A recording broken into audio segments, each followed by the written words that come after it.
સ્વામિનારાયણ હરે.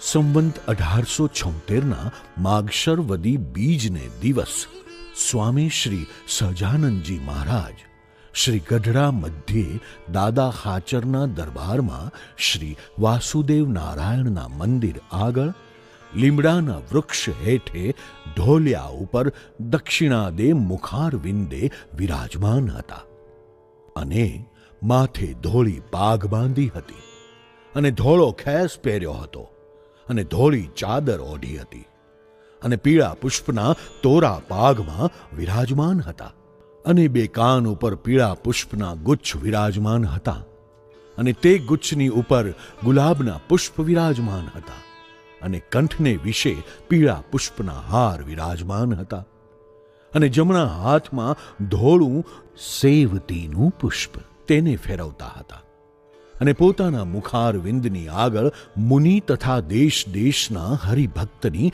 સભા ભરાઈને બેઠી હતી. પછી શ્રીજી મહારાજે મુનિ પ્રત્યે પ્રશ્ન પૂછ્યો છે. એક હરિજન છે તે સંસારને તજીને નિસર્યો છે અને અતિ તીવ્ર વૈરાગ્યવાળો તો નથી અને દેહે કરીને તો વર્તમાન યથાર્થ પાળે છે અને મનમાં થોડી થોડી સંસારની વાસના રહી છે. તેને વિચારે કરીને ખોટી કરી નાખે છે. એવો એક ત્યાગી ભક્ત છે અને તેને ભગવાનનો નિશ્ચય પણ દ્રઢ છે. અને વળી બીજો ગૃહસ્થ ભક્ત છે, તેને પણ ભગવાનનો નિશ્ચય દ્રઢ છે અને આજ્ઞાએ કરીને ઘરમાં રહ્યો છે અને સંસાર થકી ઉદાસ છે. અને જેટલી ત્યાગીને જગતમાં વાસના છે તેટલી તે ગૃહસ્થને પણ વાસના છે. એ બે જે ભગવાનના ભક્ત, તેમાં કોણ શ્રેષ્ઠ છે? પછી મુક્તાનંદ સ્વામી બોલ્યા છે, એ ત્યાગી ભક્ત શ્રેષ્ઠ છે. ત્યારે શ્રીજી મહારાજ બોલ્યા છે, ઓલ્યો મૂંઝાઈને પોતાની મેળે ભેખ લઈને નિસર્યો છે તે કેવી રીતે શ્રેષ્ઠ છે? અને ગૃહસ્થ તો આજ્ઞાએ કરીને ઘરમાં રહ્યો છે તે કેવી રીતે ન્યૂન છે? પછી શ્રીજી મહારાજના પ્રશ્નનું મુક્તાનંદ સ્વામીએ બહુ પ્રકારે સમાધાન કર્યું, પણ સમાધાન થયું નહીં. પછી મુક્તાનંદ સ્વામી બોલ્યા છે, હે મહારાજ, તમે ઉત્તર કરો. પછી શ્રીજી મહારાજ બોલ્યા છે, ત્યાગી હોય અને તેને સારી પેઠે ખાવા મળે અને જો કાચી મતીવાળો હોય તો પાછી સંસારની વાસના હૃદયમાં ઉદય થાય, અથવા ઘણું દુઃખ પડે તો પણ પાછી સંસારની વાસના ઉદય થાય. એવા ત્યાગી કરતાં તો ગૃહસ્થ ઘણો સારો. કેમ જે ગૃહસ્થ ભક્તને જ્યારે દુઃખ પડે અથવા ઘણું સુખ આવી પડે ત્યારે તે એમ વિચાર રાખે છે, રખે મારે આમાંથી બંધન થાય, એવું જાણીને તે સંસારમાંથી ઉદાસ રહે. માટે ત્યાગી તો તે ખરો છે જેણે સંસાર મૂક્યો ને પાછી સંસારની વાસના રહે જ નહીં.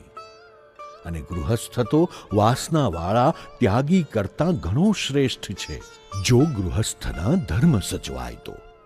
પણ ગૃહસ્થના ધર્મ તો ઘણા કઠણ છે અને અનંત પ્રકારના સુખ દુઃખ આવી પડે ત્યારે સંતની સેવામાંથી અને ધર્મમાંથી મનને આડું અવળું ડોલવા દે નહીં.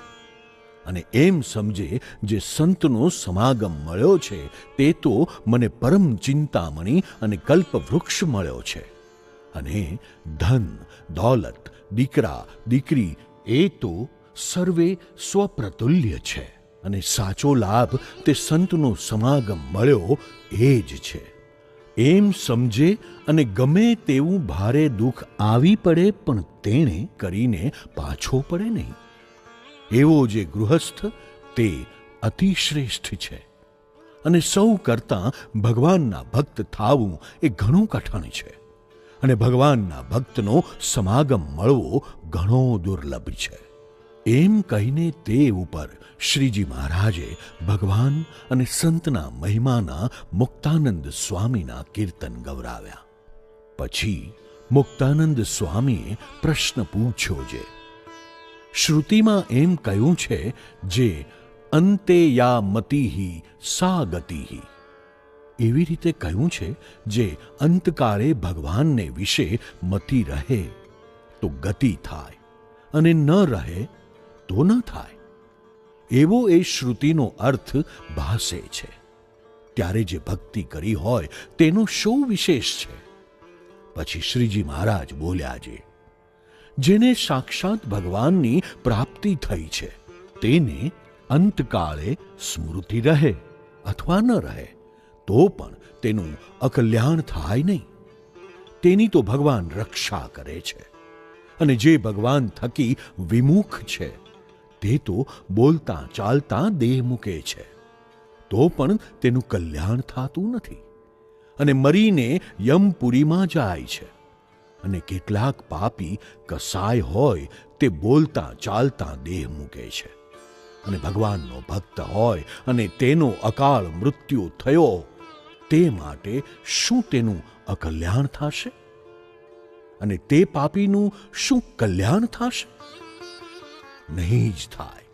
ત્યારે એ શ્રુતિનો અર્થ એમ કરવો છે, જેવી હમણાં એને મતિ છે તેવી અંતકાળે ગતિ થાય છે.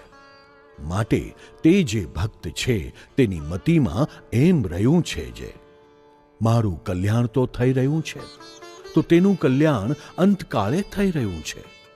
અને જેને સંતની પ્રાપ્તિ નથી થઈ અને ભગવાનના સ્વરૂપની પણ પ્રાપ્તિ નથી થઈ તેની મતિમાં તો એમ વર્તે છે જે હું અજ્ઞાની છું અને મારું કલ્યાણ નહીં થાય. તો જેવી એની મતિ છે તેવી એની અંતકાળે ગતિ થાય છે. અને જે ભગવાનના દાસ થયા છે તેને તો કાંઈ કરવું રહ્યું નથી. એના દર્શને કરીને તો બીજા જીવનું કલ્યાણ થાય છે. તો એનું કલ્યાણ થાય એમાં શું કહેવું? પણ ભગવાનનું દાસપણું આવવું તે ઘણું કઠણ છે. કેમ જે ભગવાનના દાસ હોય તેના તો એ લક્ષણ છે જે દેહને મિથ્યા જાણે અને પોતાના આત્માને સત્ય જાણે. અને પોતાના જે સ્વામી તેને ભોગવ્યાના જે પદાર્થ તેને પોતે ભોગવાને અર્થે ઈચ્છે જ નહીં. અને પોતાના સ્વામીનું ગમતું મૂકીને બીજું આચરણ કરે જ નહીં. એવો હોય તે હરિનો દાસ કહેવાય. અને જે હરિનો દાસ હોય ને દેહરૂપે વર્તે તો તે પ્રાકૃત ભક્ત કહેવાય. ઇતિ વચનામૃતમ. એવી રીતે ગઢડા પ્રથમ પ્રકરણનું 14મું વચનામૃત થયું.